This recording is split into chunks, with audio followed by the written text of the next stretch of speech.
नमस्कार, मुद्दा देख रहे हैं आप। मैं हूं आपके साथ नेहा दुबे। प्रधानमंत्री नरेंद्र मोदी 79वें स्वतंत्रता दिवस के मौके पर जिस तरह से लाल किले की प्राचीर से आरएसएस की सराहना कर चुके हैं, तारीफों के पुल उन्होंने बांधे, इसके 100 वर्षों के संघर्ष की विजय गाथा को शब्दों में बयां करने की कोशिश की, उसमें कई तरह के कयास उठ रहे हैं। प्रधानमंत्री मोदी ने स्वतंत्रता दिवस पर ऐसे वक्त पर संघ को लेकर भाषण दिया है जब कांग्रेस की अगुवाई वाला विपक्ष केंद्र सरकार और चुनाव आयोग के खिलाफ वोट चोरी का आरोप लगाकर मोर्चा खोले हुए हैं। बता दें आपको कि प्रधानमंत्री मोदी का खुलकर देश के सबसे महत्वपूर्ण राष्ट्रीय कार्यक्रम में आरएसएस की तरह से सराहना करना स्पष्ट संकेत है कि अब उनकी सरकार और पार्टी सांस्कृतिक राष्ट्रवाद के मोर्चे पर और भी खुलकर आगे बढ़ेगी। 2024 के लोकसभा चुनावों से पहले बीजेपी ने भी अपने हित में किए गए संघ के संघर्षों को भुलाने की कोशिश की और ऐसे में अब उसी पार्टी के सबसे लोकप्रिय नेता और देश के प्रधानमंत्री नरेंद्र मोदी भी को अगर सांस्कृतिक राष्ट्र के मिशन पर काम करने वाले इस संगठन का गौरव गान करना पड़ा है, तो इसके पीछे भी निश्चित रूप से एक मजबूत बैकग्राउंड होगा। प्रधानमंत्री मोदी ने स्वतंत्रता दिवस पर लाल किले से अपने संबोधन में आरएसएस की 100 वर्षों की लंबी संघर्ष यात्रा को जिस अंदाज में पेश किया, उसमें देश के राजनीतिक इतिहास, इसके वर्तमान और भविष्य की भी परछाई नजर आ रही है। बीजेपी और एनडीए के लिए सबसे बड़ी चुनौती बिहार विधानसभा चुनाव है और फिर पश्चिम बंगाल, तमिलनाडु और केरल में भी 2026 की शुरुआत में विधानसभा चुनाव होने हैं। अक्टूबर-नवंबर में जब इस साल बिहार विधानसभा के चुनाव हो रहे होंगे तो राष्ट्रीय स्वयंसेवक संघ अपना शताब्दी समारोह मना रहा होगा। ये मोदी के लिए भी चुनौती की घड़ी है। अब बीजेपी को पता चल चुका है कि संघ और संगठन उसके लिए सिक्के के दो पहलू हैं और संघ के बिना संगठन की शक्ति कमजोर पड़ने की आशंका है, हमेशा बनी भी रहती है। ऐसे में संघ के करीब होगा जो भी, वो बीजेपी के लिए फायदे का सौदा होगा।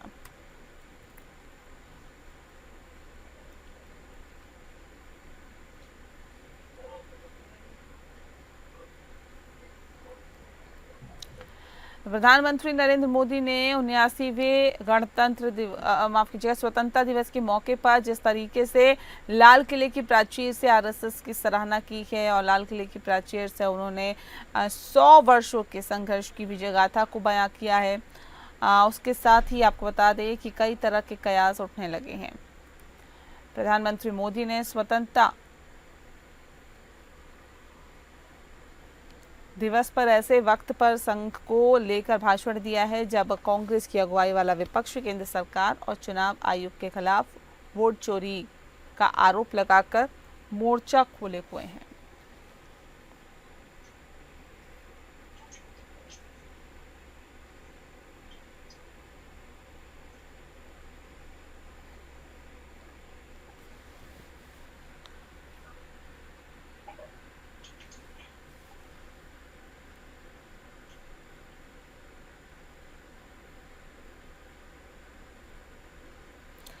और चलिए इस विषय पे तफसील से चर्चा करेंगे। खास मेहमान हमारे साथ मौजूद हैं, उनसे आपका परिचय करा देते हैं। इस वक्त हमारे साथ रवि अरोड़ा जी है, राजनीतिक विश्लेषक है। रवि जी, स्वागत है आपका।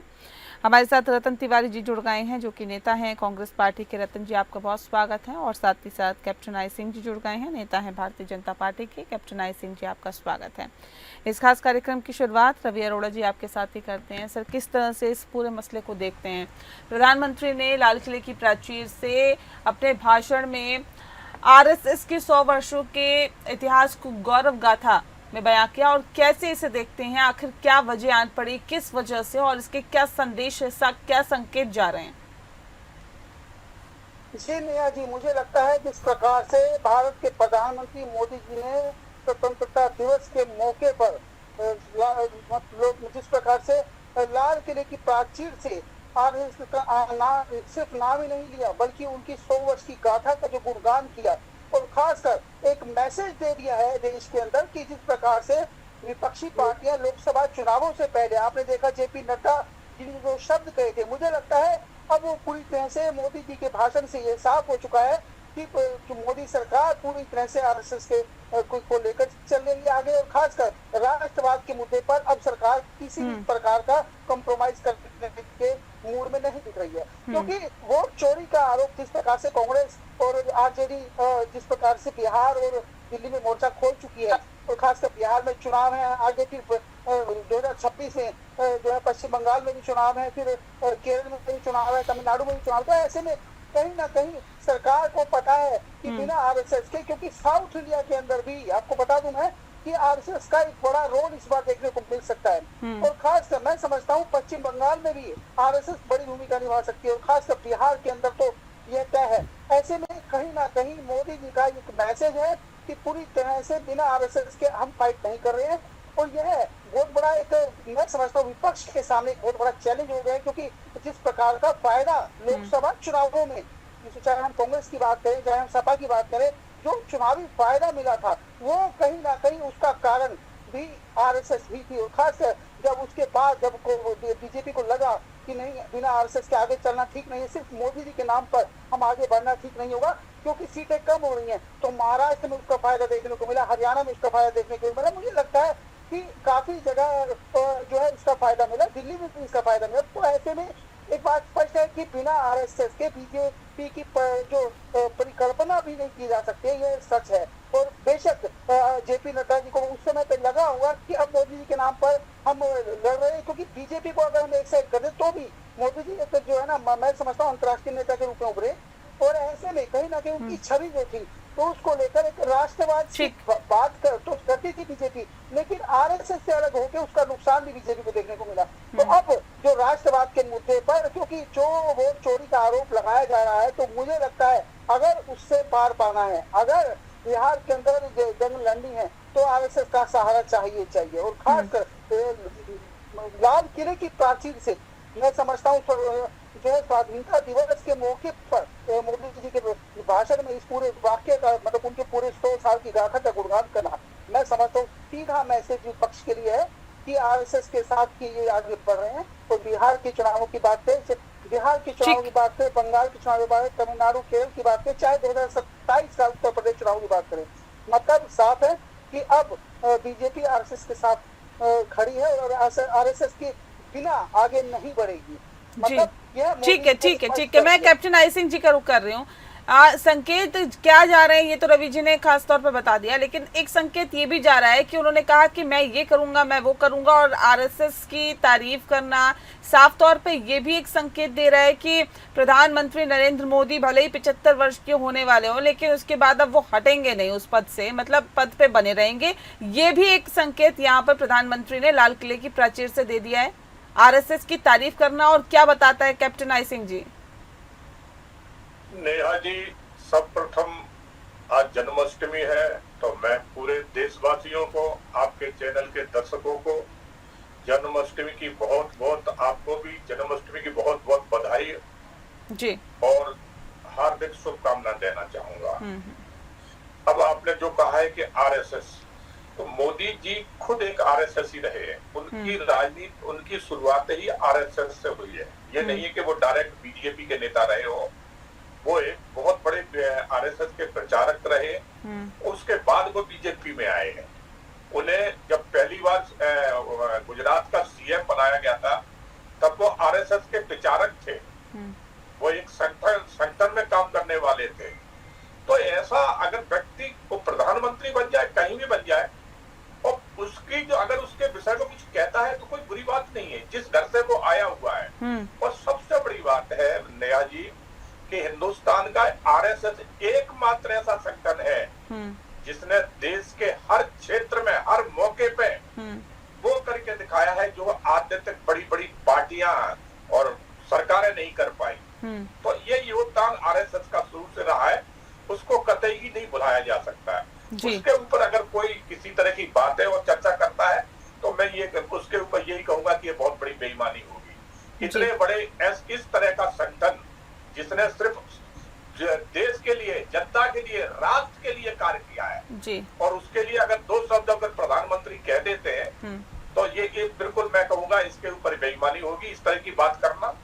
तो ये ऐसा कुछ नहीं है, वो आरएसएस नहीं नहीं जी, ये तो बता दीजिए कि प्रधानमंत्री बने रहेंगे, 75 साल में इस्तीफा दे देंगे। बाकी तो तमाम लोगों के लिए, तमाम नेताओं के लिए तो नियम कायदे हैं, प्रधानमंत्री के लिए है या नहीं है?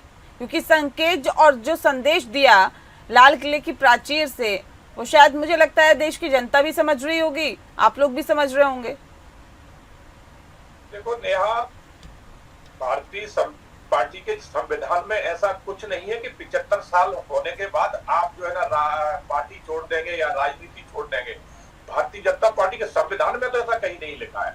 नहीं, आरएसएस प्रमुख ने कहा था और खुद प्रधानमंत्री ने भी कहा था कि 75 साल होने के बाद इस्तीफा दे देना चाहिए, और 75 साल एक ऐसी उम्र है जिसके बाद अपने पद को छोड़ देना चाहिए, ये लालच छोड़ देना चाहिए। तो क्या वो खुद प्रधानमंत्री अमल करेंगे उस पर? नेहा, मैं आपको बड़े विस्तार से बता दूं, थोड़ा 2 मिनट समय देना आप। हाँ। कि ये चर्चा चली कहां से? ये आरएसएस से ही चर्चा चली थी। आरएसएस के एक बहुत बड़े वरिष्ठ प्रचारक थे, एक समारोह प्रोग्राम में गए हुए थे। तो उनसे जब पूछा गया कि अब आगे आपका क्या विचार है, तो ये आज की बात नहीं है, ये कम से कम 10 साल पुरानी, 15 साल पुरानी बात है। तो उन्होंने क्या है, अब क्या है, 75 क्रॉस कर चुके, अब तो आराम करने की समय है। तो ये सब चर्चा वहां से चली थी। बीजेपी ने कभी ऐसा नहीं कहा है कि हमारे यहाँ नेता 75 साल के हो गए तो वो राजनीति नहीं करेंगे, वो घर बैठ जाए। कभी नहीं कहा, किसी भी एक मंच से किसी एक प्रधानमंत्री ने कहा है सर, प्रधानमंत्री ने कहा है, प्रधानमंत्री से ने कहा है। रतन तिवारी जी तो कह रहे किसी ने कहा नहीं। बिल्कुल किसी ने नहीं कहा है। कांग्रेस पार्टी से किस तरह से देखती है? नेहा जी, सबसे पहले मैं आपको नमस्कार करता हूँ। जी। देखिए, भारतीय जनता पार्टी के अंदर खाने में क्या चल रहा है, क्या नहीं चल रहा है, मैं उस पर नहीं जाऊंगा। यह मीडिया के बड़े बड़े चैनलों ने, आपके चैनलों ने एक बहुत बड़ी लाइन चलाई थी कि 75 वर्ष की आयु पार करने वाले नेताओं को बीजेपी टिकट नहीं देगी। उसी का हवाला देके आडवाणी जी को घर पे बैठाया गया, उसी का हवाला देके मुरली मनोहर जोशी को घर पे बैठाया गया, उसी का हवाला देके बहुत सारे नेताओं के, कलराज मिश्रा जैसे नेताओं को घर पे बैठा गया। ये स्थिति है, वो सच्चाई है। रवि अरोड़ा जी अगर जानकार हैं तो उनको पता है। अब मैं आता हूँ आरएसएस के मुद्दे पे। लाल किले से कल प्रधानमंत्री ने जो भाषण दिया, वो देश का दुर्भाग्य कहीं या विडंबना कहीं कि आरएसएस का नाम लेकर नरेंद्र मोदी जी ने सबसे ज्यादा अपमान इस देश के लौह पुरुष और आजादी के महानायक सरदार पटेल का कर दिया। आरएसएस वही संस्था है नेहा जी, जिसे सरदार पटेल ने बैन किया था और कहा था कि यह देश विरोधी संस्था है। आरएसएस वही संस्था है जिससे प्रेरित होकर आजाद भारत के पहले आतंकवादी नाथूराम गोडसे ने महात्मा गांधी की हत्या की। आरएसएस वही संस्था है नेहा जी, जिसने हमारे तिरंगे का 53 साल तक बहिष्कार किया, उसे पैरों से कुचल दिया, जला दिया। आरएसएस वही संस्था है जिसने संविधान की पक्तियां जलाई। आरएसएस वही संस्था है जिसने बाबा साहब अम्बेडकर के पुतले को जलाया, उन्हें गालियां दी और उनके फोटो को भी। ये तो समर्पण गाथा गा रहे हैं उसकी संस्था है। ये तो बता रहे 100 साल तक उन्होंने क्या किया, देश के लिए अपना समर्पण दिया। मैं उस पे आऊंगा नेहा जी, मैं उसी पे आऊंगा। आरएसएस वही संस्था है जिसने आजादी के आंदोलन में अंग्रेजों का साथ दिया, अंग्रेजों की मुखबरी की। आरएसएस वही संस्था है जिसने अंग्रेजों के लिए मुखबरी की और उसके लिखकर बताया कि आजादी के आंदोलन को कैसे कमजोर किया जाए, कैसे कुचला जाए। आरएसएस वही संस्था है नेहा जी जिसने भारत में हमेशा नफरत फैलाई। और मैं इनसे आईपी सिंह साहब से मैं पूछना चाहता हूं कि आजादी के आंदोलन में आरएसएस के किसी एक व्यक्ति का नाम बताइए जिसने अपना नाखून कटाया हो, जिसने अपना खून बहाया हो, जिसने अपने प्राण न्यौछावर किए हो। क्योंकि 1925 में आपकी आरएसएस बनाई गई और 1942 तक आंदोलन बहुत ही चरम पे था और उसमें 2 से 3 आंदोलन हुए नेहा जी। अंग्रेजों भारत छोड़ो जैसा महत्वपूर्ण आंदोलन हुआ, उस आंदोलन में आरएसएस की क्या भूमिका थी? आप मुझे बता दीजिए आईके सिंह, मैं इसी चैनल पे आपको सल्यूट मार के सलामी देके सर को झुका लूंगा। आप बताइए कैप्टन आई सिंह जी क्या योगदान है इस बात? जो बात अभी रतन तिवारी जी पूछ रहे थे कि देखिए कौन से नेता ने, कौन से ऐसे कार्यकर्ता ने नाखून तक कटवाया है, उसका नाम बता दीजिए। अगर आप ये कहते हैं कि विजय गाथा है और संघर्ष किया है, आरएसएस ने 100 वर्षों तक संघर्ष किया है, जिसके खुद खुद बयां कर रहे हैं प्रधानमंत्री नरेंद्र मोदी, वो भी लाल किले की प्राचीर से, जिसका एक एक शब्द बहुत महत्वपूर्ण होता है। अगर वहां से कुछ भी कहा जाता है, वहां से आरएसएस की तारीफ करना, तारीफों के पुल बांधना, ये कहने क्या किया ऐसा आरएसएस ने जिसका जिक्र प्रधानमंत्री को करना पड़ा। ये वाकई मजबूती दी है या फिर एक मजबूरी है प्रधानमंत्री की? नेहा जी, बहुत अच्छी बात है। आरएसएस का संघर्ष जग जाहिर है, बताने की जरूरत नहीं है। और जितना आजादी में उन्होंने जो संघर्ष किया है, जो उनकी भूमिका रही है, वो भी जग जाहिर है। अब मैं एक चीज और आपसे और कहना चाहूंगा कि आजादी की लड़ाई में, आजादी के संघर्ष में कांग्रेस पार्टी का एक आदमी बता दो जिसको फांसी हुई हो, जिसको कहीं पनिशमेंट मिला हो, जो कहीं किसी तरह से अपमानित हुआ हो। अगर नेहरू जी जेल में भी गए थे तो वहां उनको खाने का मेनू का परमिशन दी कि वो अपना मेनू दे सकते हैं कि हम क्या खाएंगे। किताब लिखने की उन्हें वहां छूट थी, कुर्सी टेबल उन्हें वहां सब मिलते थे। ये कौन सी जेल में रह रहे थे? तो एक सच बता दें आजादी की लड़ाई में कि कांग्रेस का वहां उस शख्स को या तो फांसी दी गई है अंग्रेजों के द्वारा, या उसको काला पानी हुआ है। जिनको काला पानी हुआ है उनको ये देश का देशद्रोही बताते हैं, उनको आतंकवादी बताते हैं। नाथूराम गोडसे का हत्यारा, जो नाथूराम गोडसे हत्यारे थे, ठीक है, नाथूराम गोडसे हत्यारे थे। सुने हंसे नहीं, मुझे ज्यादा हंसना आता है तुमसे। नाथूराम गोडसे हत्यारे थे। ये तो क्या जी, कहाँ बेवकूफों को बैठा लेती है ऐसे, कहाँ बैठा लेती है? तो ये हमारे लाइक नहीं, मैं नहीं इनके साथ बैठता। ऐसे बेवकूफों को गधों पे मेरे साथ मत बैठाया करने। ऐसे गधे हमारे बराबर के नहीं है। नहीं, किसने क्या बोल दिया सर जो आपको इतना गुस्सा आ गया? ये क्या डिबेट में, मैं की डिबेट में बीच में हंसा था क्या? आपने क्यों नहीं टोका? आप नहीं डिबेट कराओगे, मैं आपके साथ नहीं बैठता हूँ, मैं डिबेट छोड़ के जा रहा हूँ। सर वो आपकी मर्जी है सर। जब मैं बीच में नहीं बोला हूँ। तो कौन आपके बीच में बोल रहा है? कैप्टन आई सिंह जी, इतना चिल्लाने की क्या जरूरत है? कैप्टन आई सिंह जी, इतने तो कोई ऐसी बात ही नहीं हुई है। किसी ने आपको कुछ ऐसे अपशब्द बोले हो तो मैं रोकूं, मैं टोकूं? कोई हंस रहा है तो मेरा टोकने का क्या मतलब है उस पर?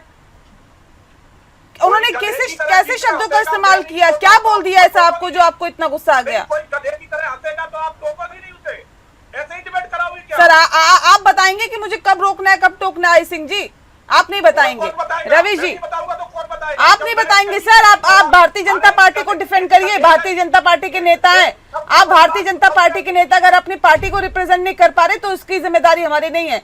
रवि अरोड़ा जी बताइए। सबसे बड़ी तो जब आ रहे हैं सर, आ रहे हैं, आपकी तरफ आएंगे। आप थोड़ा सा धैर्य रखिए, धैर्य रखिए कैप्टन आई सिंह जी। इनसे मैंने सवाल पूछा, ये सवाल नहीं बता पाए, जवाब नहीं दे पाए। ये नाथूराम गोडसे का हत्यारा बता दिए, ठीक है? बताइए, आपने अब ये प्रवक्ता बन के बैठे हैं, अपने पार्टी को अच्छे ढंग से पेश नहीं कर पा रहे। कांग्रेस का पहले नाम लिया, मेरा बाद में लिया।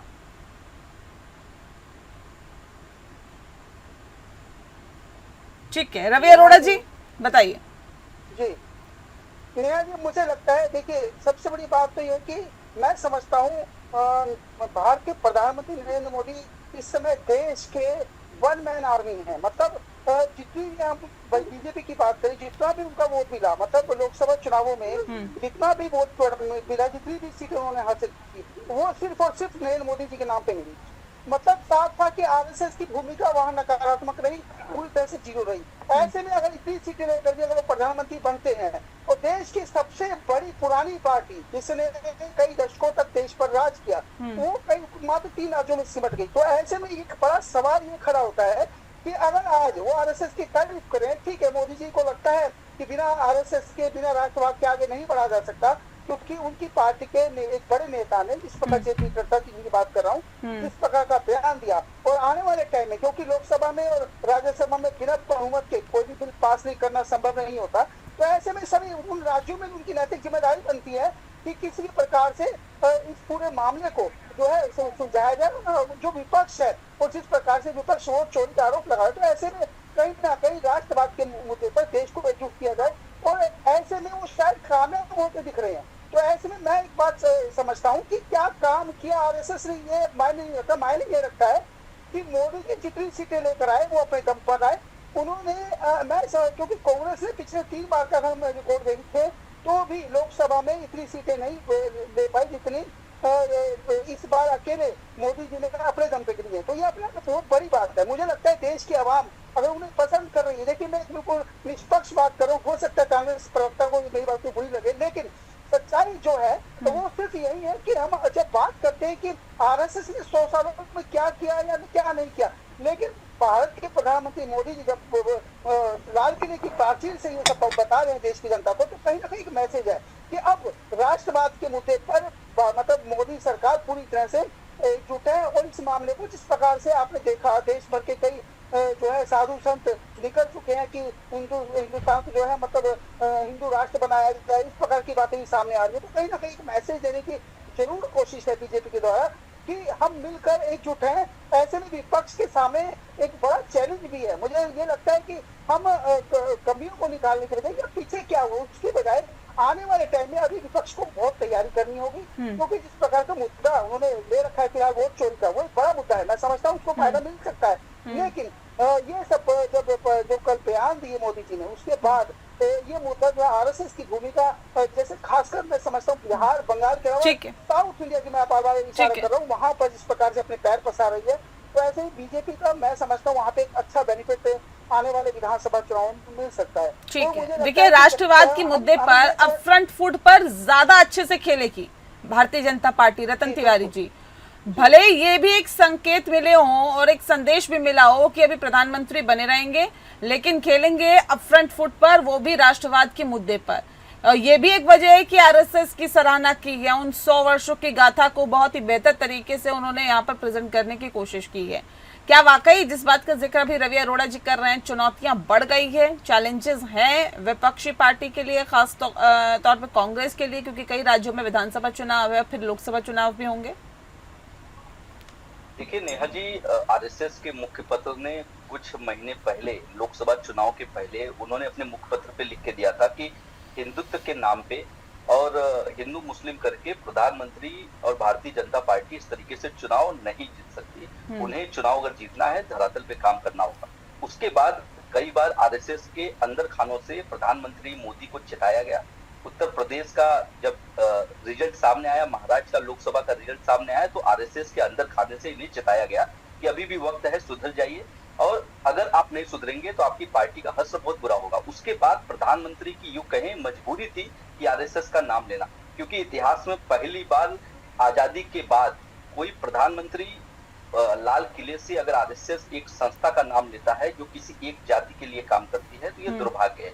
अभी आप देख लीजिए नेहा जी, आपके चैनल पे इन्होंने भारतीय जनता पार्टी के प्रवक्ता महोदय कह रहे थे कि नाथूराम गोडसे का हत्यारा, तो मुझे थोड़ी सी हंसी आ गई कि भारतीय जनता पार्टी का प्रवक्ता इतने बड़े राष्ट्रीय स्तर के चैनल पे बैठ के कहता है कि नाथूराम गोडसे का हत्यारा, तो मुझे थोड़ी सी हंसी आ गई। मैंने एक शब्द मैंने बोला नहीं, उसके बाद इस तरीके से वो तिलमिला गए कि चैनल छोड़ के चले गए।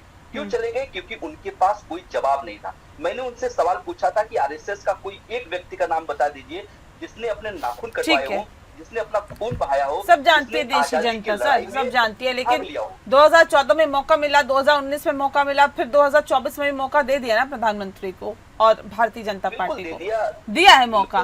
भले ही आपका जो इतिहास रहा हो, भारतीय जनता पार्टी का भी जो भी इतिहास रहा हो, सब जनता जानती है। बहरहाल चलिए, शुक्रिया आप दोनों मेहमानों का हमारे साथ इस खास चर्चा में शामिल होने के लिए। खास पेशकश में फिलहाल के लिए इतना ही। नमस्कार।